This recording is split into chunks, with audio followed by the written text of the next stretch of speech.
Welcome to State of Mind. This is Julian Royce. I've got a great episode for everyone today. Let's see, first maybe some announcements. So one announcement is that I'm having an event next Friday, April 7th at my house. And I've shared a little bit about this on the podcast, but last summer, me and my friend Jason Diggs started a community-oriented kind of co-living house here in Boulder, Colorado. It's really part of a long interest I've had in creating community, finding different alternative living arrangements that are perhaps more fulfilling, more satisfying, or at least more conducive to bringing people together, right? Less isolation. That's part of the idea there. And we named the house the Boulder Awareness House. And so we're having an event next Friday, again, April 7th. It's called Ecstasis 2. And I could share more about where the title comes from. It comes from the Greek word ecstasy, which can be understood as transcending or going outside of yourself in a moment of rapture. The author, Jamie Wheel, does a wonderful job discussing this concept in his book, Stealing Fire. Highly recommend it. And so that's part of the idea, at least inspiration for this event. I will be leading a workshop beforehand. It'll start around 5 p.m. And we're going to I'm going to give a talk around topics related to Buddhism and meditation and healing. And we'll have some practices that involve things around self-regulation, co-regulation, some meditation, guided meditation practice, and then some partnered practices. So I'm excited to do this event and do the workshop, which is called Unbound Awareness and Infinite Connection. And it's called Ecstasis 2 because I helped create Ecstasis 1 a few months ago, and it featured an ecstatic dance with a local DJ and artist named Buddha Bomb, who was a guest on this podcast, I believe back in episode number 37, a few years ago at this point.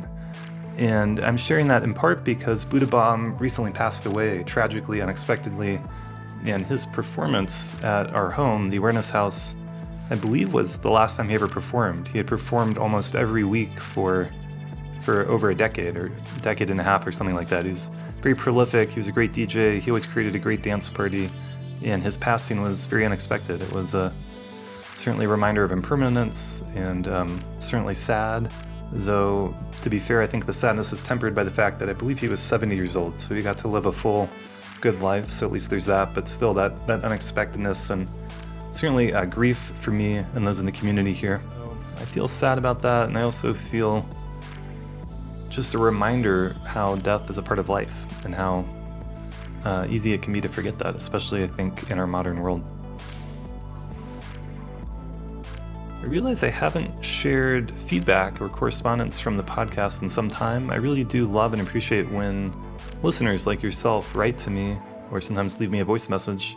I'm not going to go through and read all of them, but I'll read this one I just got this morning, actually. It says, "Hey Julian, I'm listening to your podcast about the woke takeover of Naropa University, and I'm finding it really interesting and true in a lot of ways. I'm currently a student there, struggling with some of the extreme woke culture. Not really sure how to address it though. I'm glad you're putting stuff like this out there. It's really tough in this current climate." Yeah, thank you for saying that. And I will say that I've gotten a lot of feedback and correspondence around that episode in particular. Glad to see it touched a nerve. Hopefully it's helpful for people. Hopefully it can help the university to move in a positive direction. And I've considered doing a follow-up episode on it, but I haven't put that together yet, and I don't know if I will. One thing I'm not sure if I have shared on this podcast is I actually, ironically, right around the same time that episode was published, I was offered a job part-time teaching meditation at Naropa University. So I've been working there, seeing students virtually online for one of their low residency programs, helping them with their meditation and mindfulness practices. So I thought in the spirit of disclosure and transparency, I would share that, but that is a recent development that started in August of last year and is really my only current connection with the university in any professional way. So I'll let that topic go for now. Feel free to write me as always. If you hit the subscribe button, if you leave us a review, if that's possible on Spotify or Apple Podcasts, that's a big help, or even comment on one of the YouTube videos. As always, sharing this podcast with friends, families, followers on your own social media accounts really helps this podcast a lot. So thank you for all of you who do that. And today I am speaking with Lyle Maxson. Lyle, this was a super interesting conversation for me. I connected with him through a visit I took to Miami, in which I got to experience laying down on one of the tables that his company creates. And we talk about it in the episode, but basically it's a kind of immersive biofeedback experience where you're laying on this mat or table that has speakers, subwoofers built into it. You're wearing high quality headphones and you're wearing these eyeglasses, and you close your eyes and there's laser lights that are, I don't know if they're laser, there's lights on the inside of these glasses you're wearing. And as we talk about in the podcast together, the really unusual thing that I'd never experienced before was how you're invited to make sounds, and how the sounds you are making you then experience through your body, through the subwoofers, but they also create or help create the light experience. And so it's just this really interesting biofeedback loop where the sounds you're making are creating your experience for you. And I found it really profound. It's something I want to experience more. It's something I'm actually hoping to purchase and get installed here at my office, the State of Mind Counseling here in downtown Boulder, but they are expensive, so I haven't yet done that. Lyle is a great speaker. He has a really powerful voice, so I joked with him if he's been doing his own vocal toning as part of that biofeedback device, it's been working for him. He laughed at that. I think that might be part of his secret there. We cover a lot of topics. Like I said, he's really well spoken. This idea of digital therapeutics that advances in technology, specifically digital technology, biofeedback devices, apps, that kind of thing, video games, like we talk about in this episode, as ways to help our mental health. I think there's a huge amount of potential there. He shares about some of them that have been approved by the FDA, for example, for treating ADHD. And in general, he just had a lot of interesting things to say about the development of technology, about the video game industry, about different categories of digital therapeutics. We talk about some of the downsides of relying on pharmaceuticals, as well as how they can help, and how, in general, the pharmaceutical industry is a passive healing model, which appeals to our consumers' culture. You know, it's a model of, oh, there's something wrong for you, we have a pill for that. And now, all these decades later, the downsides of that are very apparent. And so what I believe, and I think he's in agreement with this, to get to deeper levels of healing and healing our society and culture in general, and just getting to a new place, a happier, healthier world with happier, healthier individuals, we really need to be engaged in our process. The passive model only works so far.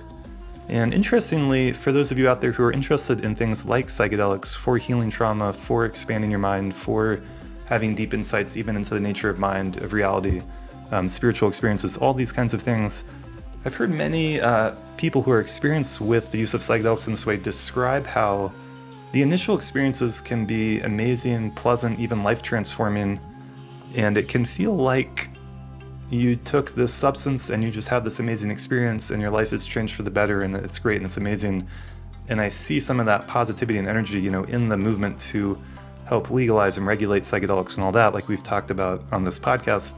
But I've also seen how if you have repeated experiences, they can become more challenging, actually. And I think part of it is this quality of engagement is being asked for, demanded even, that it's not just passive, that's not just taking the substance and having this passive download. It's actually learning how to work with your own mind and consciously co-create your own experience, how you're going to contribute, how you're going to show up, what your dharma is, why you're taking this, why you're entering this experience. And those are the kinds of things, in part, that I do with, you know, psychedelic integration therapy and with psychedelic therapy for people who've become more experienced in it.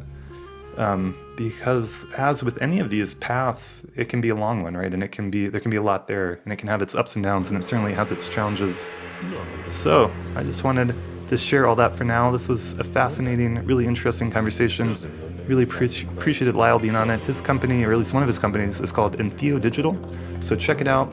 Look at the links in the show notes below. And without further ado, I bring you Lyle Maxson.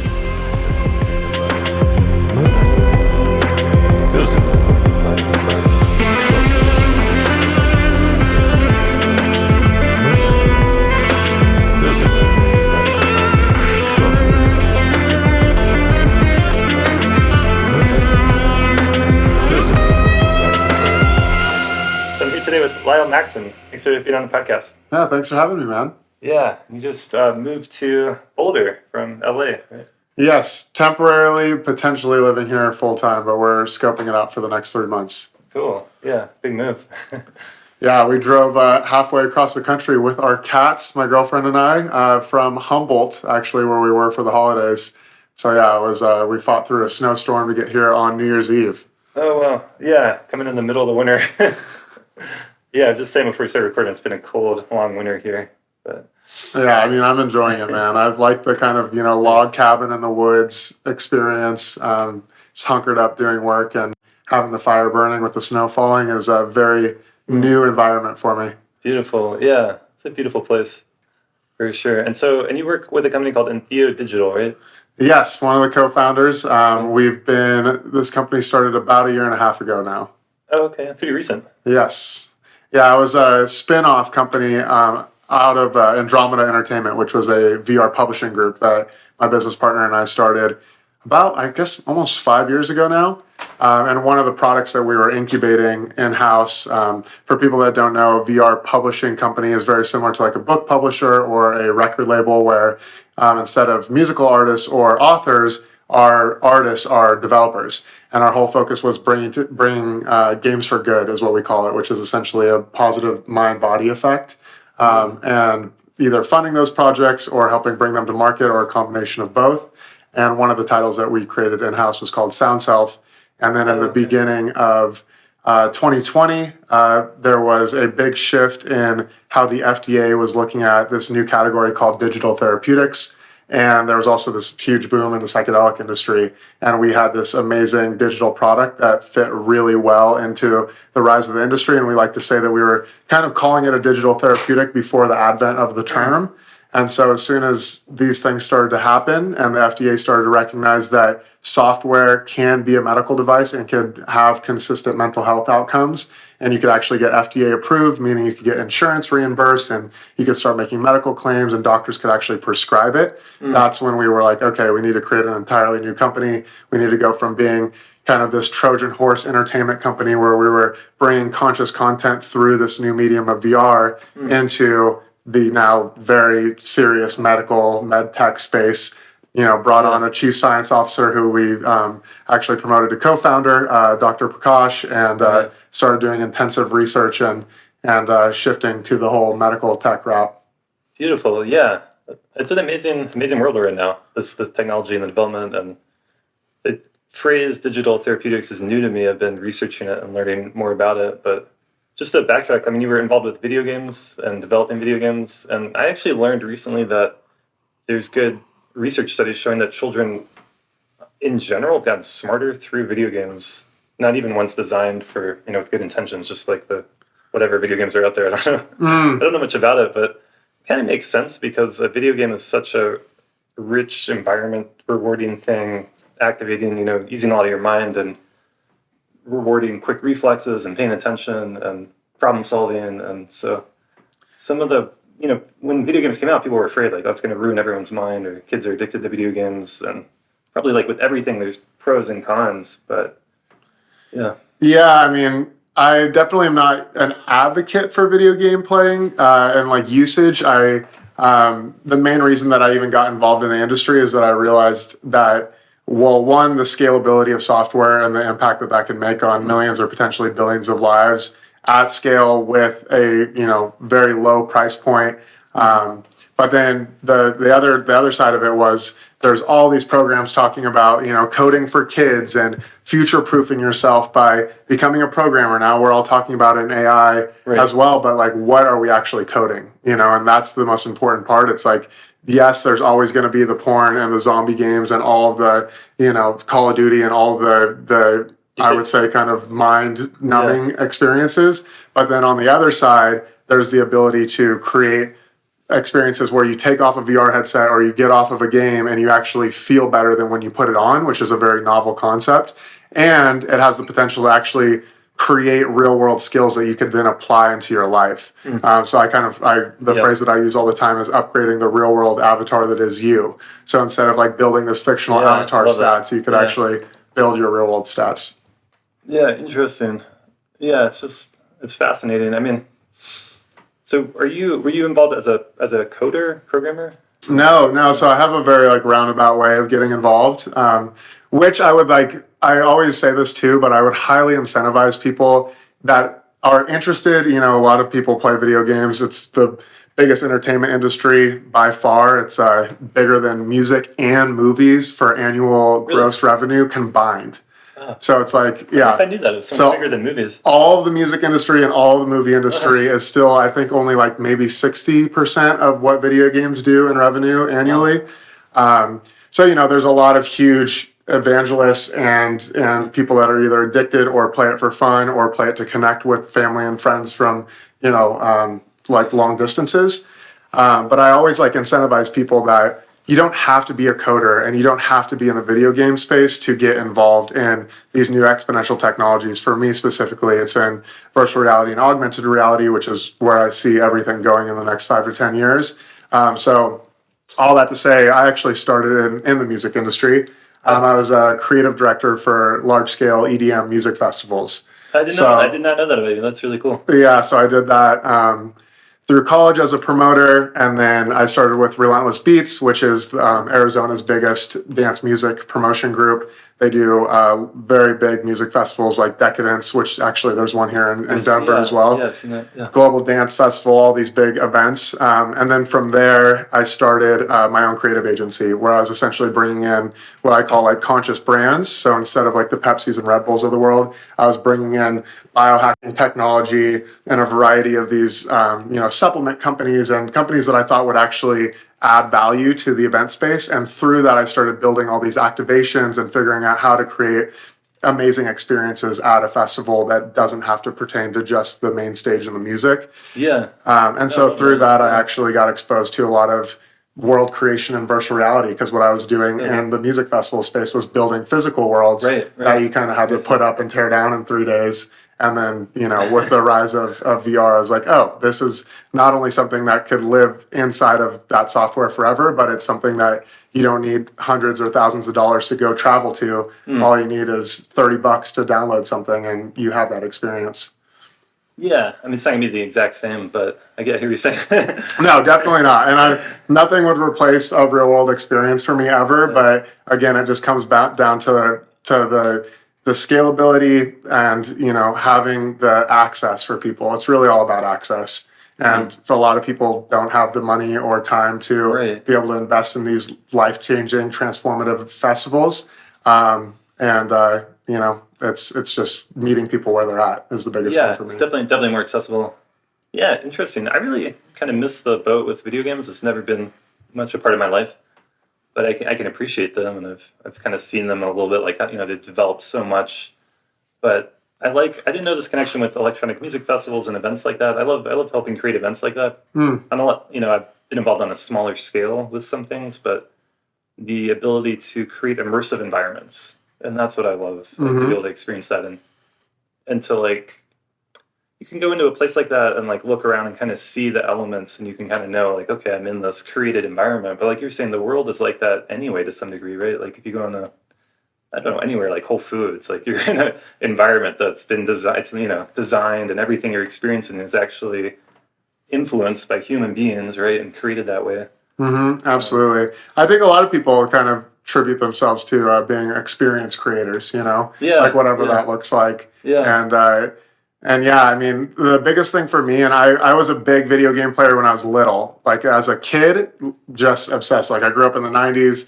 It was kind of the golden era of video games in a lot of ways. And then when I had my very first girlfriend, I think I was 13 or 14, I remember throwing my PlayStation in my closet, to never be seen again. I was embarrassed. I was I don't want her to see this. I'm over this. I'm retiring it. And through college, didn't play games at all, but it's deeply ingrained in my psychology as well. So when I actually went into it as an industry, and started a company in the space, it just all started to click again. And then of course my mindset around mental health and physical health and transformative experiences was the main driving focus and mission. And then you could just layer on the game mechanics to make it engaging and impactful for people. And make it sticky. I think the biggest thing with a lot of health and wellness tools out there, including Calm and the latest and greatest apps, is that they're really good for you, but they're not really desirable. It's I kind of call it eat your vegetables type of experiences. Right. Yeah. So it's what could we do to make those experiences actually taste good? Yeah, it takes some discipline. Interesting. Yeah, I mean, just from the mental health point of view, our minds obviously so powerful. And I've talked about this on the podcast a lot, but everything we experience is really our own consciousness. It's consciousness experiencing itself. And so if there's not really the clear separation between the world and other people and ourselves that we typically imagine, right? It's also interpenetrating, influencing each other, affecting each other. So if you take something like depression, where things feel stuck, where you feel like, I feel the same today I felt a week ago, a month ago, and it feels like it's always going to feel this way, and like low energy. And if you could totally shift your environment that you're in and the people you're around, of course your mind is going to change if you can open to that. It can provide a window, an opportunity to have a new experience, and that new experience will prove that you're not actually stuck. Right. And other things are possible. And that's the opposite of the depths of depression. Mm-hmm. Right? Does that make sense? Yeah, absolutely. Yeah, there was a recent documentary that came out on HBO actually called "We Met in Virtual Reality." Oh wow! And they actually said that the entire thing was shot only in VR. So it's like the first documentary completely shot in VR, and it tracks a lot of very interesting things. And again, like I don't agree with where the technology is moving. I'm definitely not like there's a variety of names for it, but like a technologist in the sense of thinking that technology is going to be the thing that saves us. But I understand that the train is moving. If you look at, for a lot of people that don't know this, that Meta, formerly Facebook, owns the biggest headset company in the world. But then there's also the second company that's really starting to pave the way, which is Pico. And Pico is owned by ByteDance, and ByteDance is the parent company of TikTok. So right now we're seeing the two biggest social media companies in the world are also the two biggest VR companies in the world. Interesting. So it's like this train is already rolling, and it's moving faster and faster. And for me as a conscious creator, it's not about jumping off the train to like go live in a tiny home and like be off grid and like remove myself from technology. Like, yes, that's beautiful. And I've lived in Topanga for years and on 3 acres and shoot archery in my front yard and all those things. But for me, it's about how could I influence this exponential technology that's just now really at the ground floor, and how could we build positive, uplifting content in a medium that will start to be the prevalent medium over the next decade.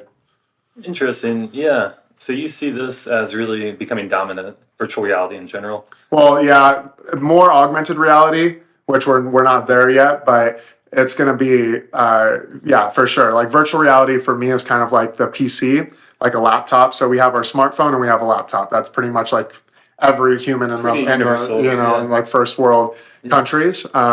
And that's very much what VR and AR will be like. VR will be like your PC. It'll be something that you go into an immersive environment when you're at home, or that you want to get work done, or you want to meet with coworkers. Where augmented reality is more like the cell phone, where it's like overlaying, it's mobile, you can move throughout the world and space. That's very much like how it's starting to evolve, and Apple's launching their very first VR headset here in probably the next couple months. And that will be kind of a combination of the two. I didn't know that. Oh, interesting. So it's like they call it mixed reality. So it has the ability to essentially press a button. Meta's new headset, which is the Quest Pro, does this as well. HTC also has a new headset doing this, which essentially you just press a button and you could go from VR to AR. So you could go from being fully immersed in a world to then clicking a button and it being passed through to where you could see your real world environment, but have it overlaid with virtual objects. Wow, yeah, it's so interesting to think about. So, I mean, in your imagining of the future, that's going to be the water we're swimming in, which is different than, for example, video games. Maybe it's this huge, gigantic industry that's bigger than music and everything you're talking about and movies combined. But for me, as an individual, I've gone through life fine, just basically ignoring that. Like, it just hasn't been a part of my world. Yeah. But the cell phone and the laptop, of course, is. So it's a pretty big difference.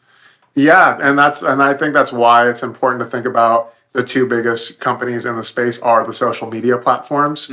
So like, yes, it is a part of the video game industry, because a lot of times for these industries, like the technology moves forward because games move forward and they really push the industry forward. But ultimately, I mean, the writing's on the wall. If the two biggest social media companies are investing heavily in the space by the tune of billions of dollars a year, then it's not going to just be for gamers. They're thinking about, I have a company outside of the digital therapeutic space. I also have an ed tech company called Genius X. Okay. And so, the categories of education, co-working, mental health, a variety of social apps where you could actually, this documentary that I mentioned, We Met in Virtual Reality, showcases sign language classes or dance classes that you could actually take inside of VR. Facilitators are being paid to instruct people in VR. And so, they're creating entire economies and ecosystems that go far beyond the traditional like video game model. Wild. Yeah. So, and when you say augmented reality, are you imagining wearing eyeglasses? Is that, or something Yes. like mostly visual, I guess visual audio, Yeah, exactly. some kind of device you'd be wearing?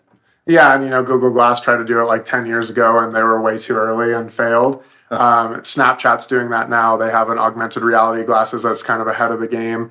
There's a few. Magic Leap is a big company. The government of Saudi Arabia just invested $450 million into them. Oh, wow. They can paint the hijab over everyone. Oh God, yeah, that's a whole different topic. But it's AR glasses for sure will be kind of the next iteration. It's just a matter of getting the chips small enough, and then a lot of like the more complex things are around like hand gestures and things. So there's a variety of cameras on them that could detect, basically turning your hands into controllers, so you don't need a controller. Right, without wearing anything. Right, without wearing gloves or anything. I work with somebody who's like 14 years old, and he was explaining this to me. I was like, I didn't even know that was a thing. Yeah, hand tracking is a big thing already. And it will just be bigger for sure. Well, so if we kind of shift back to the digital therapeutics part, my understanding of that is basically using different technologies to help people help their mental health, right? Mm-hmm. It could also be physical health, and it's all related, like we were saying, but specifically things like addiction, trauma. Do you want to speak to that? What exactly do you see or foresee happening, and what's available now? Yeah, so I kind of categorize them as three different buckets for digital therapeutics. The first category is very simple, and it's what we all know now, which is essentially biometric trackers like an Apple Watch or an Oura Ring or a Fitbit, or a Whoop bracelet, exactly. That's kind of like base level, like kind of health monitoring abilities of digital therapeutics. The second level is predominantly what's coming online right now, which is essentially replicating real world experiences and bringing them into a like simulation type of environment. Okay, wow. So a good example of that is Oxford VR, which is I think the second, maybe the third company to get FDA approval as a VR experience. And that's actually just essentially simulating cognitive behavioral therapy in VR. So they're essentially able to scale CBT through I think it's essentially like simulation where you don't need a therapist in there, and you're going through these different therapeutic processes, and it's just a scalable way to act for people again to gain access to therapies that wouldn't otherwise have them.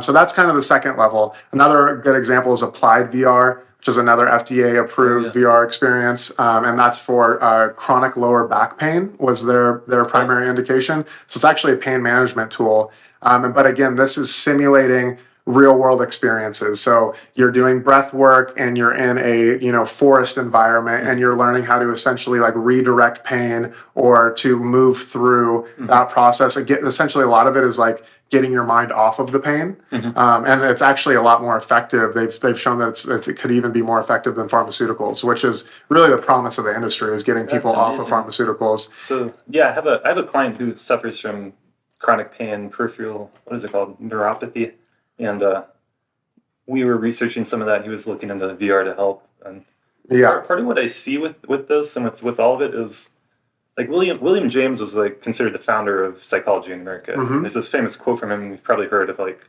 what we attend to is our reality, what we put our attention on is our reality.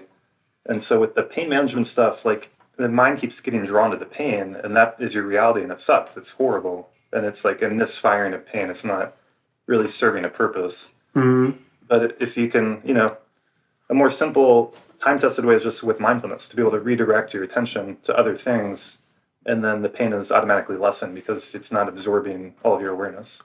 Exactly. And yeah. Yeah, so there's a lot of promise in the pain management That's and, awesome. and pain Yeah. space. And then the third, so those are the first two, right? The first one is kind of like the biometric trackers that we're all used to. The second one is simulating real world environments. The third layer, or the third stage, in my opinion, of digital therapeutics is what we've been building with our product Sound Self, which is essentially creating novel game mechanics, or what we call like mechanisms of action that you wouldn't see in a real world environment, that create some sort of positive effect. So for something like Sound Self, an easy way to describe it is it's vocal toning. So you're essentially, and you got to try the experience, Yeah, which is kind of how we connected. Yeah. So for your listeners, cool. essentially you're toning. So that means any sort of like om, ah, you could do vowel sounds, you could chant, you could hum, you could sing, and that creates a biofeedback loop where your voice now is amplified in the headphones. It actually creates the visuals that you're seeing,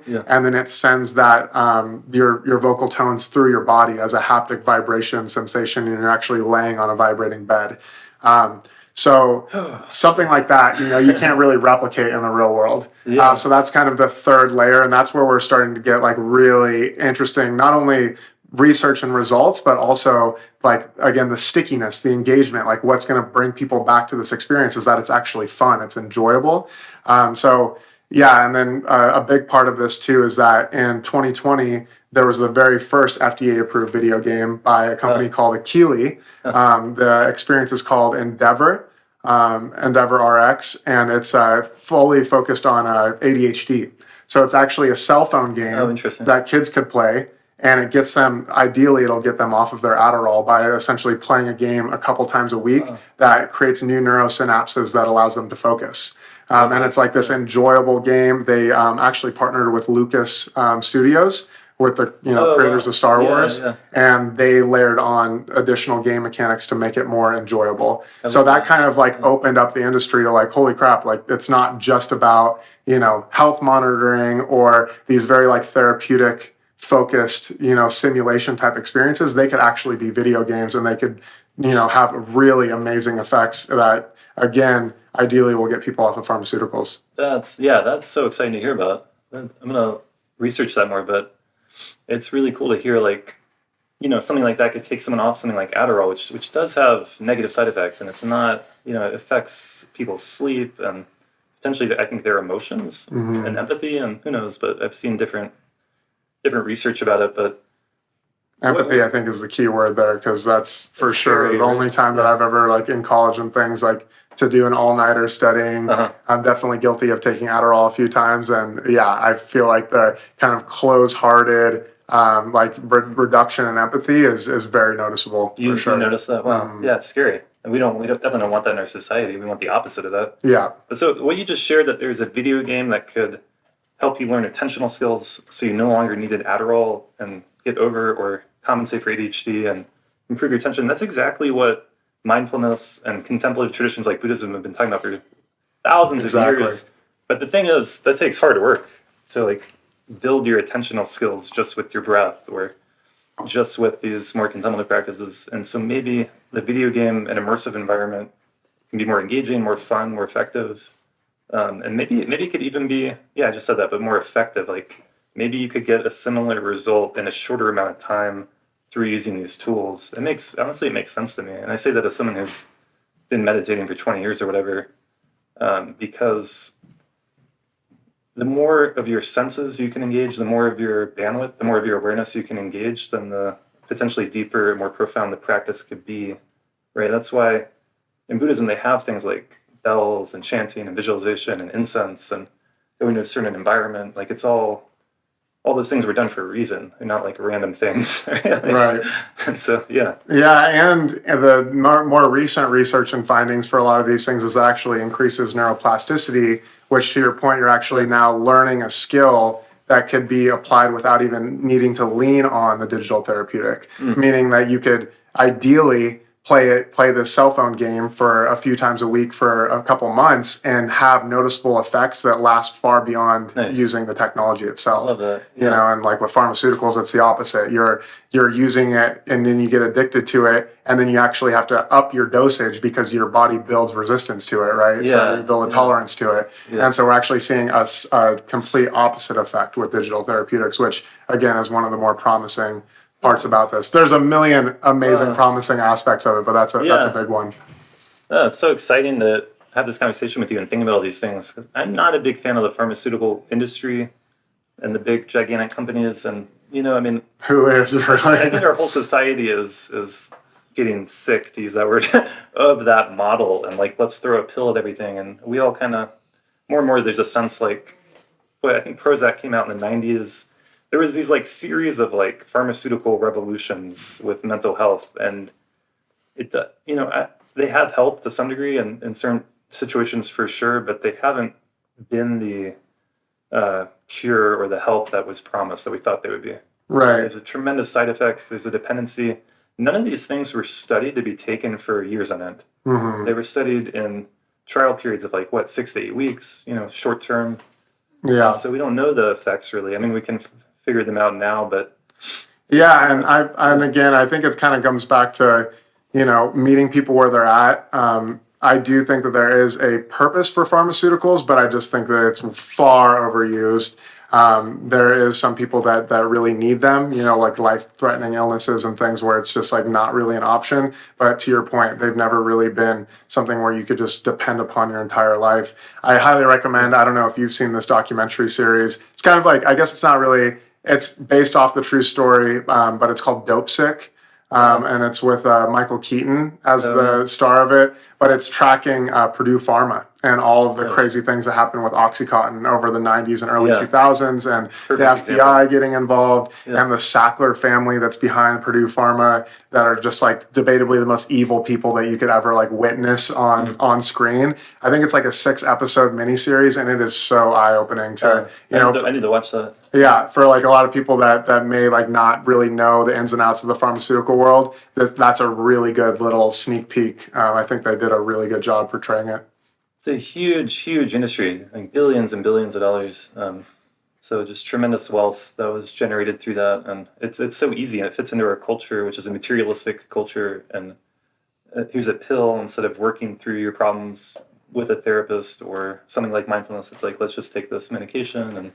Yeah, we always kind of talk about it being like it's a passive healing model. Yeah. And so with Sound Self, we've been working a lot with psychedelic therapists, and that's kind of been one of our primary focuses mainly because psychedelic therapists get it. They understand that we're actually not supposed to be in a passive healing model. We're supposed to be in an active healing model. Thank you. Yeah, that's great. That's a good way to put it. And so that active participatory experience of going into your own healing and being, not only is it, I believe, much more effective, but it's also gives you autonomy over your own healing process. Yeah. And it takes it away from being like, not only is it very easy to just get a pill and pop it, but you're also now like at the whim of the pharmaceutical companies, of your insurance, of the doctors that prescribe it. Like you fully lose your sense of agency as well, So that's a big part of this, is how do we go to this participatory healing model. I love that. Yeah. I use the word engagement a lot. We get more engaged. Like we evolved to be actively engaged, going through the forest or the jungle or whatever. Our senses were alive. We had to watch out for danger. We had to find the next meal. We had to navigate our tribe, our group. And I think honestly speaking, we have an epidemic of anxiety and depression. I think part of that is that passiveness that you're alluding to, just on so many different levels, in so many different contexts. Let's watch a TV show. Let's take a pill. Let's this, that. It's like this constant search for comfort and ease that paradoxically can make us feel depressed in the long run. Right? Yeah, I mean, I've been kind of joking lately calling humanity poodles. I feel like we're just like all poodles. Like, the evolution, we went from literally like what you're describing is like the evolution of a wolf into a poodle. Yeah. Like to the point where even I'm like guilty of like, I don't know where my water goes when I flush it down the toilet. Like I have no idea about like all of these systems that are in place that create this comfortable, passive society.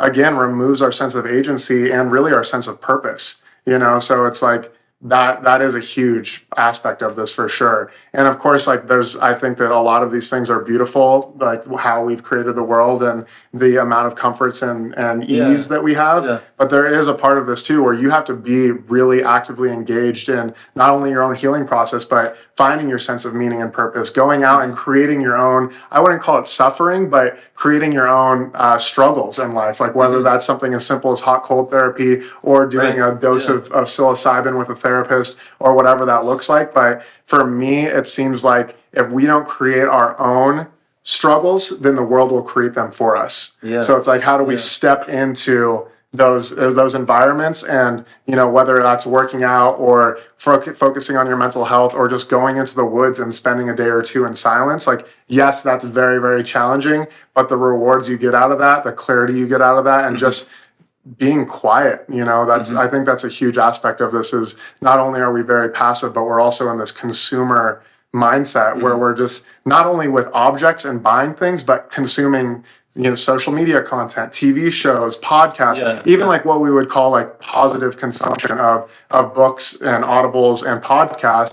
We're still not ever really able to generate original thoughts because we're never in this point of digestion. So like for me, I can kind of compare it to like fasting. Fasting's so good for you because you actually put your body on hold from the process of consuming, and you allow yourself to digest and like fully go into that space. But as Western world, we don't really give ourselves the time to digest content. So even like something like a content detox, which I've done a few times and it's incredible, means no reading, no watching TV shows, all these things that we're talking about, no video games, any of that, but literally just taking time to, I include music as a part of my digestion. I wouldn't say that that's consumption. You could go a step further and reduce and eliminate music, but for me, just music and journaling, you could still live your life, but just like actively making sure that you can create some of your own original thoughts, and by digesting all the content and creating your own meaning making, as opposed to just constantly consuming other people's meaning making. What would that look like for you? Like 2 days, or how long would you? I've done it for a couple weeks. Oh wow! But it's actually not as hard as you would think. Like you could still work, you could still like be in your process. It's just like when you have the free time or when you're traveling from A to B, instead of constantly consuming things, you're just with yourself, and Turn it off you're literally just allowing all of the content you've ever consumed in your life to digest into like what it actually means to you, So a couple weeks of just no reading, no podcasts, no movies, no TV shows, no video games, and see what happens, I don't know if I've ever heard it talked about. I've heard of a digital detox, but like a content detox, because there's usually, more people want to read more, right, or take in more, but like to like take a break. That makes sense to me. I like that. I've naturally been doing that to some degree when I walk my dog or drive around. It's like I don't need the. Because I went through a few years that kind of led to me creating this podcast, but I was like got really into podcasts, and like I had an hour-long commute to this addiction treatment center I was doing an internship at. And I discovered podcasts, so I'd always be listening to all this stuff, and it's an endless rabbit hole. We're in the age of information, and the information is effectively limitless. And stuff like this podcast is a part of that, for better or worse. But to be able to like take it in, appreciate it, but then put it down and digest.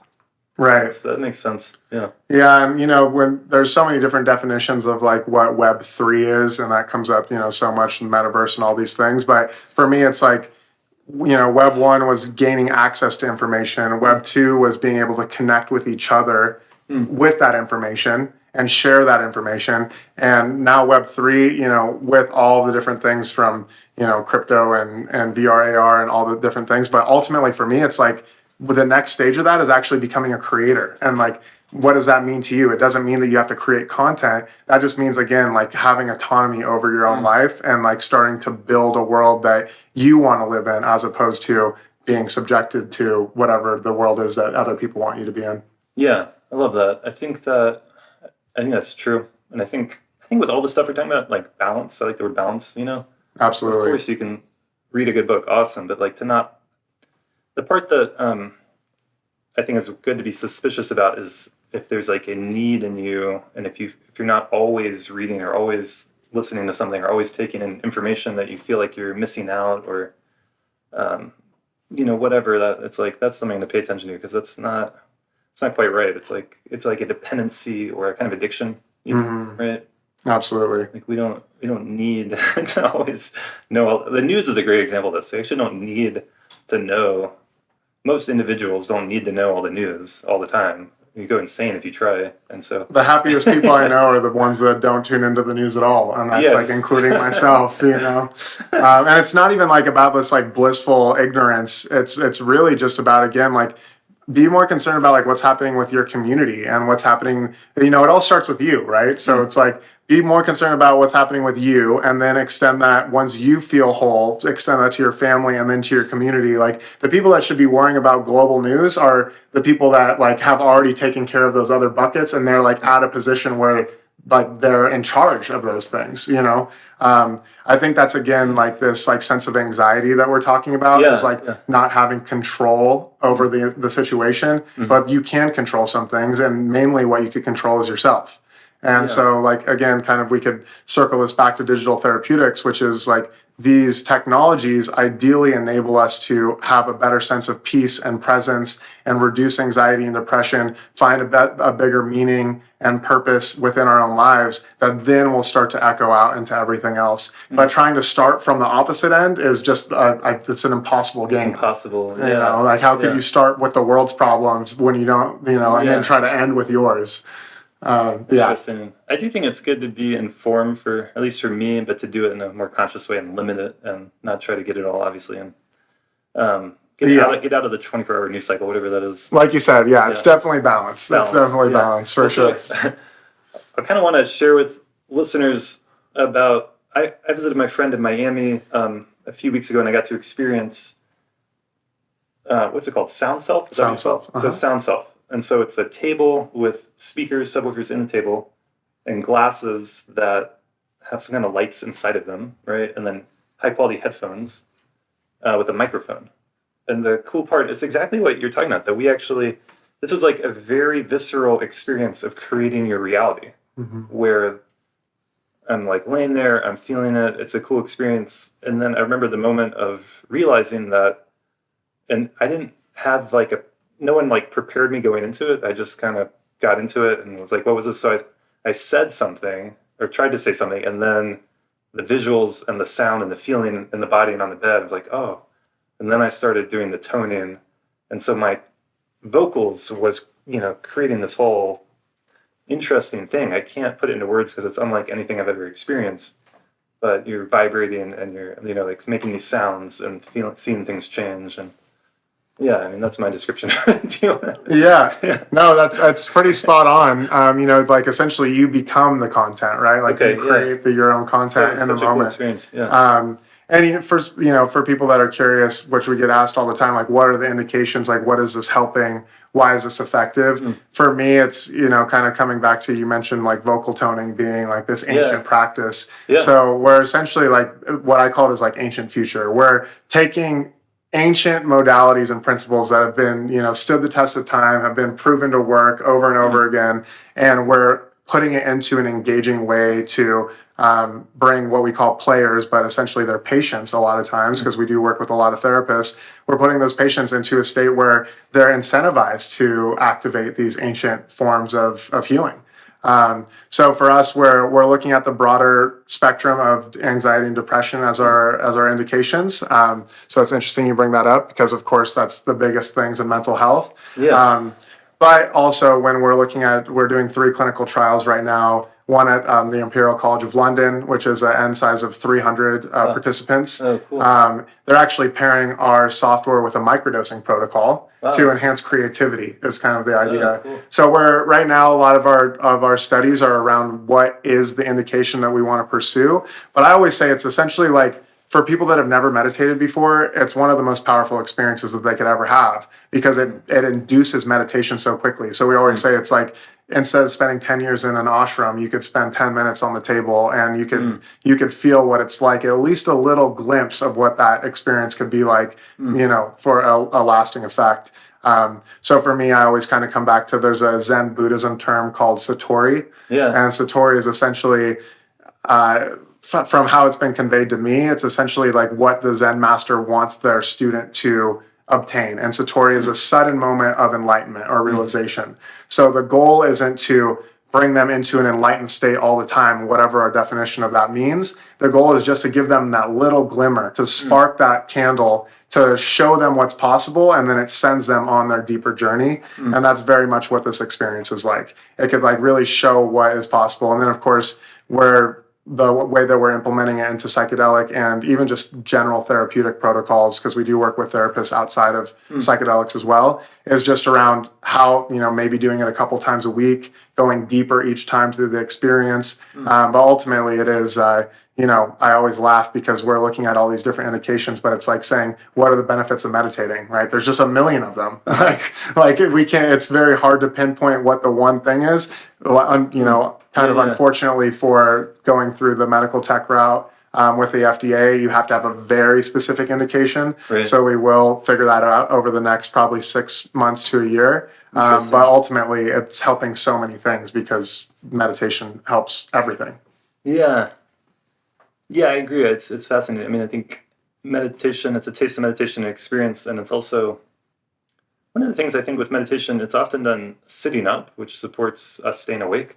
But, a table like this kind of thing, it's like you can really lay down and relax deeply. And I think for most modern people, that's what we really need. It's the deep relaxation while maintaining some amount of awareness and mindfulness, right? To have that focused relaxation or clear relaxation.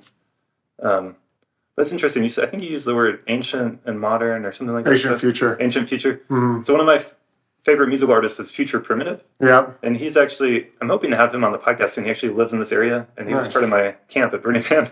Cool. I've seen him play at Burning Man a few times. So that, there's something there because I was just this morning reading just a few lines of this ancient meditation text or scripture or whatever you want to call it, and it was saying the freedom that you're seeking was there from the very beginning. And that kind of future primitive, ancient, modern, however language, it's like the potential has always already been there. Like the fact that everything we're experiencing is our consciousness, that's always been the case. And there's these ancient technologies, and I think technology is a good word to use for it, like inner technologies of breathwork, visualization, that are super powerful. It's just, these are just maybe new ways to access it. I'm not saying it's the exact same, but it's like playing with a lot of the same elements where it's not just meditating, noticing your breath, it's shifting your entire perceptual framework, you're shifting your entire world, your experience of the world, right? Right.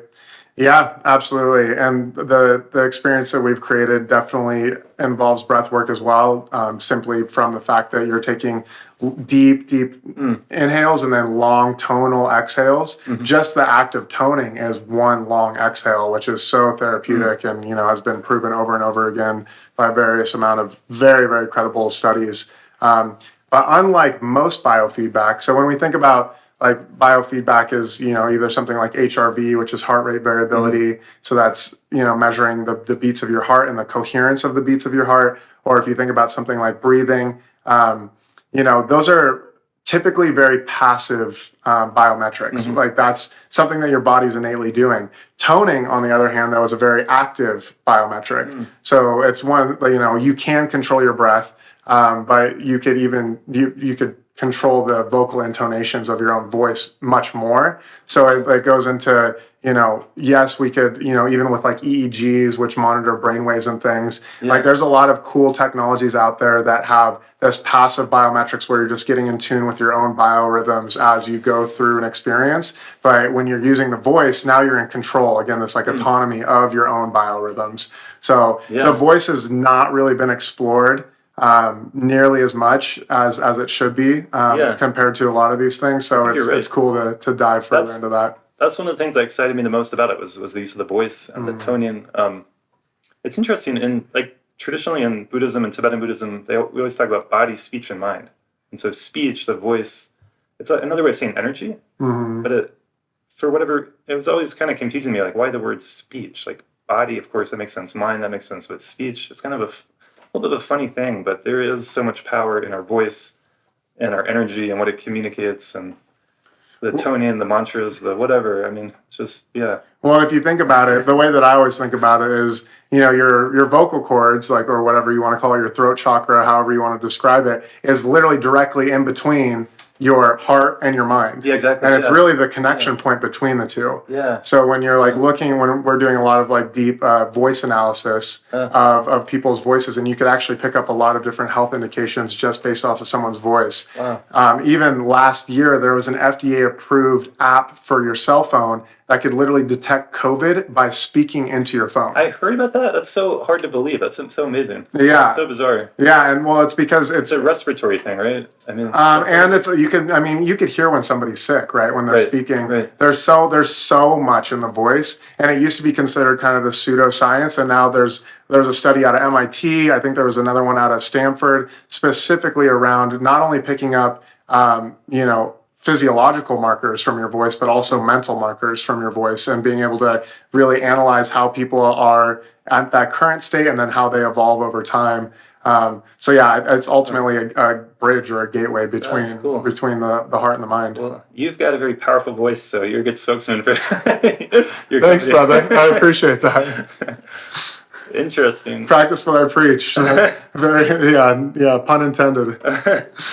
There's so many things where I think ancient folk medicine, however you want to talk about it, indigenous medicine, traditional healing arts are being validated in our scientific modern world. And the voice is one of them. Another one is the power of the pulse. So by wearing this whoop strap, that's basically measuring my pulse, right? And I'm measuring all this stuff on my wrist.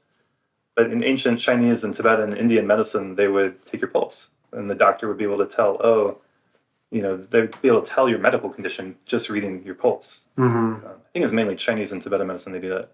But that's another example to me that's being validated to some degree. It's kind of like the microcosm, any like microcosm. You can get a good look at anything. It could tell you something about the whole system. But yeah, wow. We're in such an awesome world. Like, I feel excited about the future talking with you today, which feels good.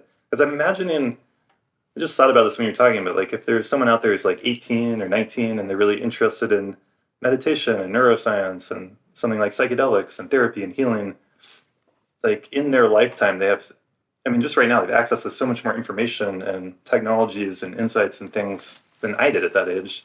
And I can only imagine 20, 30 years, if the world doesn't end, it's almost like the world is evolving and growing with all these positive things, and there's also a lot of scary negative things, and it's like almost feels like both are happening at the same time. And I think that feels weird. It's hard to, like, are we getting worse or are we getting better? It's like everything is getting more of what it is, right? Yeah, something like that. Yeah, the polarity continues to increase for sure. Yeah, my biggest thing is how to move people from fear to inspiration with technology. Nice. Yeah, that's good. So like beyond this company, as I did mention, I do have another VR company that's in the ed tech space, and that's all around how to build real world skills through using virtual reality. And then the publishing company that I founded years ago is around that same focus. I forgot who said it. I think it's maybe it's Frank Lloyd Wright or a famous architect essentially said the quote that it always sticks with me, and it's whether it's a beautiful utopia or a terrible disaster will be a neck and neck relay race to the very end. Oh man, yeah. Yeah, and it's Buckminster Fuller. That's a Bucky quote. That's a great quote. That's essentially it, right? It's like, yes, the polarity continues to increase, but I always kind of compare it to, like, there's this like black hole of optimism, and like we know about that through media, like no good news is worth publishing, and it's all about the doom and gloom. But there's also like I think this is important to share. We work with some venture capital funds. I've pitched a variety of them because I've been doing fundraising for all of my companies for years now. And there's a lot of beautiful projects happening that no one knows about. And it's so sad because it's literally a black hole of optimism. Yeah, There's yeah. so many, and there's a variety of reasons for that. Mainly because, again, like mainstream media isn't interested in publishing news that's positive. They might have like a segment on like a Wednesday morning, like happy news. It's like Maybe, yeah. they just like throw it off to the side. But there's also a lot of like very big names of whether they're heirs and heiresses of family fortunes or these like huge names that you would know of that are funding a lot of incredible projects, but they don't want to be known, right? Because they're high net worth individuals that have billions of dollars and they're famous just by their name. So they don't even talk about what they're putting their money into. And a lot of times they're putting their money into world-changing projects that just no one knows about. I love that. So Good to hear. it's like, it's important for people to know that, that there is a lot of good happening in this world. It's just not being televised. Yeah, that's a really good thing to share. And I think that's true for sure. Interesting. I guess in terms of the polarity, things like video games, virtual reality, it's pretty easy to imagine some of the negatives that can develop. We already have video game addiction, but someone who's immersed in video games all the time, put that same person immersed in virtual reality games all the time. Things are going to get weirder than they already are, right? Yeah. You could totally lose touch with the world around you if you're in a virtual reality world. Yeah, I could name 100 award-winning dystopian movies. Right. How many could you name that are utopian movies? Like, how much of our collective consciousness is actually going to projecting a better future, right? So it's like, yes, it's easy for I think the collective psyche to go immediately into doom and gloom, because that's literally not only what we see in our real world, and don't get me started on what I believe the news actually is, but our real world news and then our fictionalized worlds. And a great example, and I'm sure you're a fan of Aldous Huxley. Oh yeah. And he wrote 1984, or sorry, no, he didn't. George Orwell did. He wrote Brave New World, which is very comparable, and everyone knows about that. I had to read it in high school. I had to read Brave New World. Yeah. But he wrote a book right before he died called Island. And that's actually the opposite of Brave New World, because it's showing a utopian future. And again, it's just what's in the popular zeitgeist of our news, media, and entertainment that actually shows a more positive future.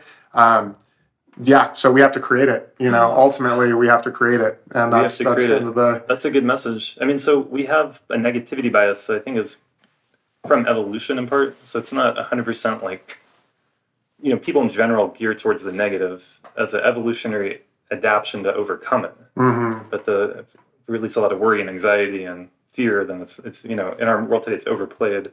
The other thing is just that if I saw a 2-hour movie and everything was great and perfect, it would feel boring, right? Or that's the typical thought that pops into my head when I think about that. And so it's drama and violence and whatever. It's entertaining, and but I hope we are creating a utopia, but people are still going to love their scary movies in that utopia, right? Right. So I don't know. It's interesting what you're saying though, that we're not collectively. But you say that, but then I think of rom-coms or comedy movies, and they are happy-go-lucky, and they're still very entertaining. They're still fun. A comedy is the opposite of that. Yeah, that's true. It doesn't all have to be doom and gloom, but yeah, interesting. But the idea that we collectively could have a collective dream or vision is beautiful. I think it could be so powerful, but our society feels so fractured.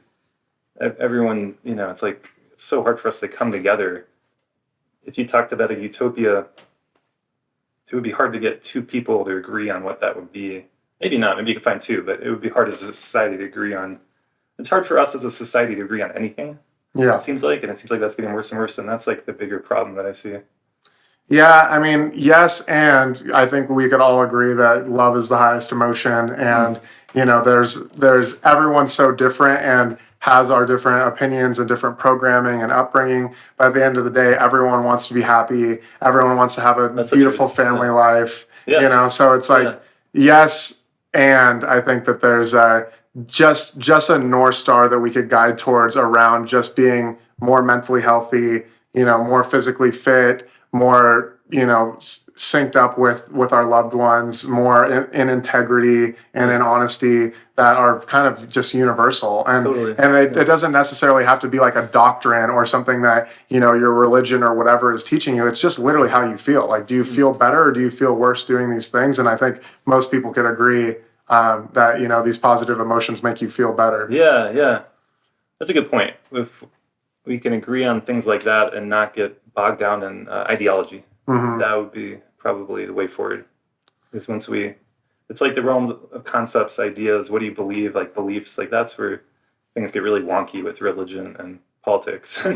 Right. Or like wars start, right? Because we believe different things. Yeah, I mean, and that's one of the big things that I love about what we've created with Sound Self as well, is that we're not focused on a particular ideology. It's very secular. It's like we're not introducing spiritual concepts that fit into one specific religion or tradition. It's just a universal thing. Like, humans have a voice.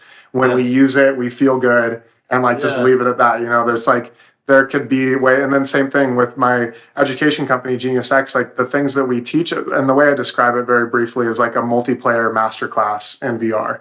So it's completely open world and social, and you're learning life skills, whether that's breath work, qigong, yoga, all these things, or it could be on the other side, like how to interview for the right job, public speaking, where you're literally speaking in front of a virtual audience. The possibilities are endless, right? You could learn how to fly an airplane, right? Or that kind of stuff. Yeah, I mean, for us specifically, we're focused on soft skills, like the things that we should have learned in school, but we didn't, as opposed to like very specific training for things. There's a variety of VR companies that are doing that really well. But I bring that up too because we have a world-renowned bioarchitect that designs all of our worlds. And bioarchitecture is essentially like building things in accordance with nature, like the Fibonacci sequence of building structures that represent what you would see in nature. And for us, when we're building those things, they don't look like traditional temples or things that you would relate directly to a specific religion. It just is an environment that makes you feel good because it's open and it's representative of how a flower blooms or how a seashell spirals or how galaxies twirl. And, it's just a more universal language as opposed to, looking at like one particular way of going about something. That's fascinating. So, I mean, in creating a virtual reality world to be drawn from, influenced by coming out of the natural world, it's going to make us feel better, and it's going to make more sense to us probably. That's fascinating. It's like an evolution rather than this idea that, we could just create anything at all. So let's put a triangle here and a square there or something. It's like, it's not going to feel very good. It'll be like a chaotic kind of... Right. Like, we're not actually capable of just creating everything out of nothing. That's not how this universe works. It's like everything's coming out of what came before it, right? Like, and to your point of the text that you read this morning, it's like ultimately we're just like coming back home, Yeah, that idea. Yeah, exactly. That's it. Yeah, it's like we're not really learning things. We're actually unlearning things, so we could come back to a point of homeostasis, which is our natural God-given birthright, or a universe-given birthright. However you want to describe it, And we have to like keep doing it over and over again because we keep getting lost. We keep forgetting. Yes, the whole point. The thing that I continually tell myself is that the whole point is just to remember. Like we're born into this world to just remember what we've forgotten, for sure. Interesting. Yeah, it's a great Ram Dass quote. We're all walking each other home. Yeah. Yeah. So how could we embed that in technology? Right. That's the biggest question in my mind, because it is such an all-pervasive thing in our modern world, is how do we think in those terms when we're creating things in technology? Beautiful. Yeah, it's fun to think about. Another thought that popped in my mind was just imagining people in, I don't know, maybe someone's in abject poverty and the world outside is rough. But if the technology was advanced enough and they were able to go into a virtual world of great beauty and uplift and everything, and it was, it could be a huge equalizer.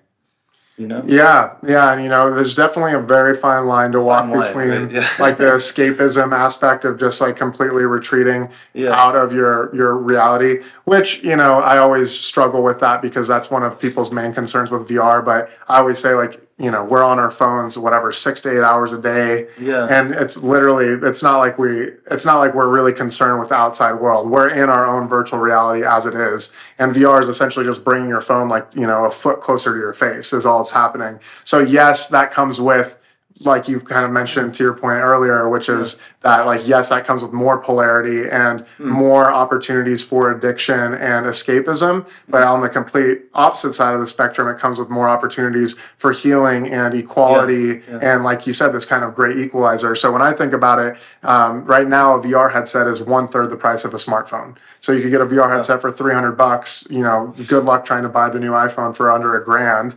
Right. So we're already getting to the point where this technology is becoming more accessible. But then what happens when that opens up, similar to what the internet did, all these variety of ways to not only to work and to earn a living and to like gain access to all these amazing ways to learn and to develop. But you also are now getting in touch with community. And it's not community through a comment section of Instagram or through a Twitter argument. It's actually meeting people inside of a virtual space that could change your life. So, you know, it's just like, yes, complete other end of the spectrum, escapism, addiction will get rampant and even worse. But who are the people that are creating and thinking about everything that we're talking about on the complete opposite end of the spectrum, which is bringing about a more uplifting world? You know?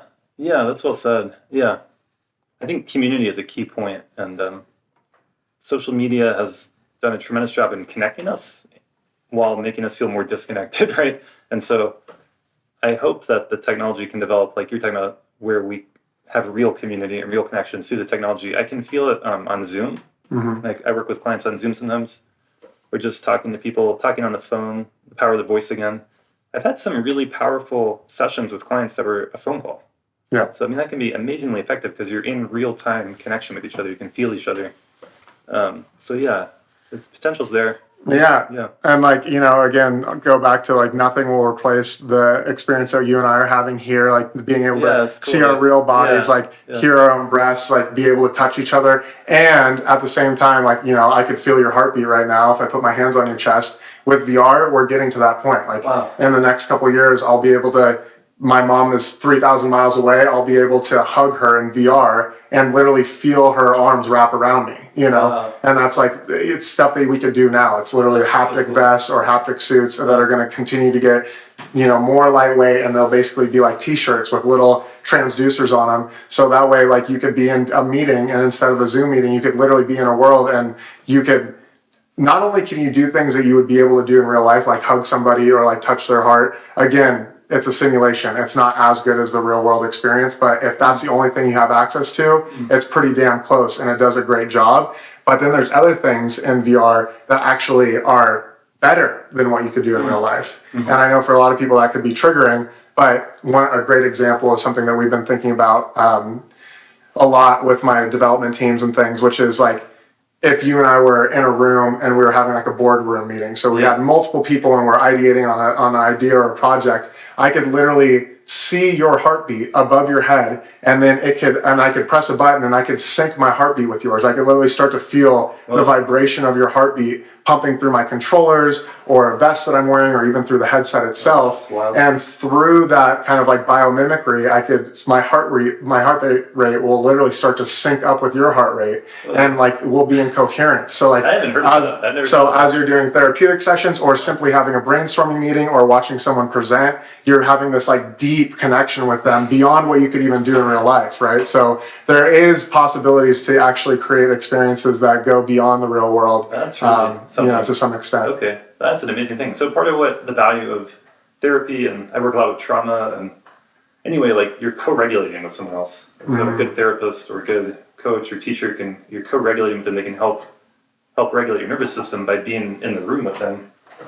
But just imagine like us all connected to someone like the Dalai Lama, and like let's all feel his heartbeat. I mean, or whoever your you know, whatever idolized figure you can have that projection on to feel. It's fascinating. You know, someone told me a practice the other day. I'm in this class, and they said like just go like when you're kids. Sometimes kids have imaginary friends.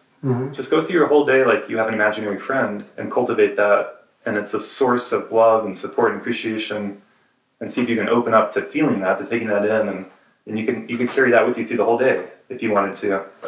And I mean, there are practices in Buddhism and yoga and different things that are similar to that. But so what you're describing through virtual reality could be super healing and super powerful.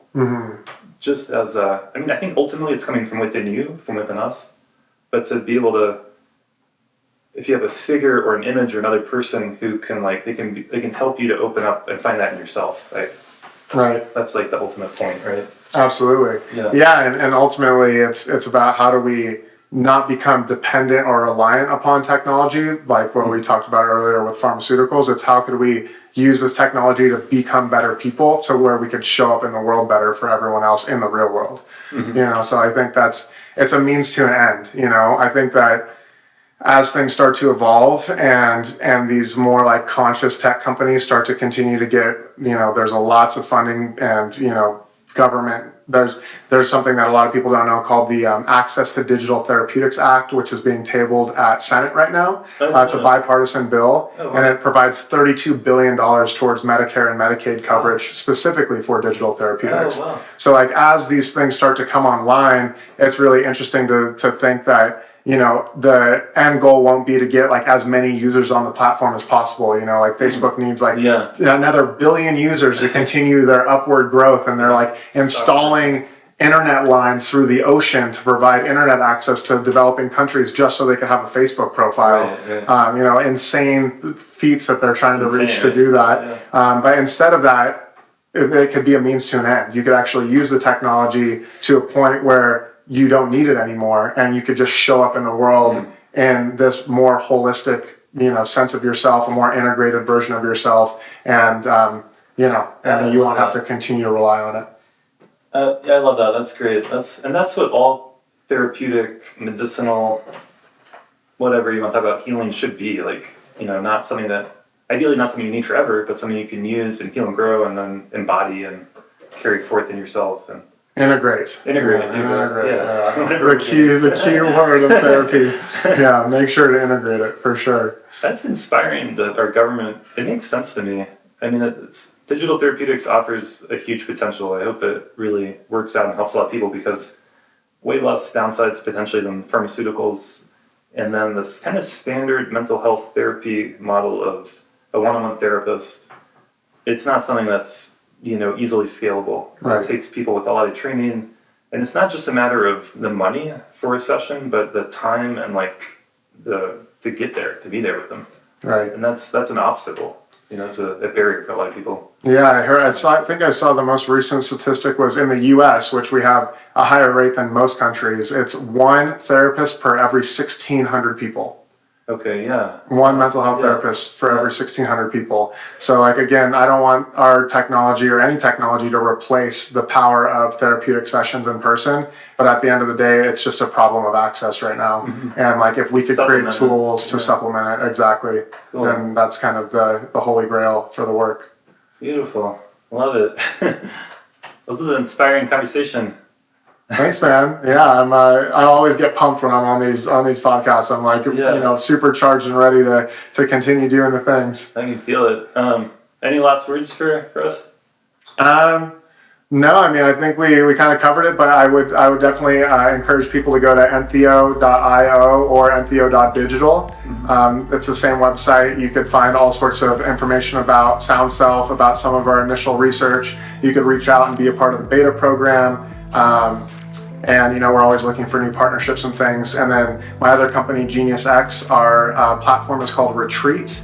And it is actually available now on the MetaQuest storefront, which is the main storefront for VR. And you could download it and start learning in VR today as well. Awesome. Super exciting. Yeah, man. Thanks for being on the podcast. Yeah, thanks for having me. Thank you so much for listening to another episode of A State of Mind podcast. I work here in Boulder, Colorado as a psychotherapist, coach, a meditation teacher, and you can learn more about that at astateofmindcounseling.org. You can learn more about the podcast at our website, astateofmindpodcast.com.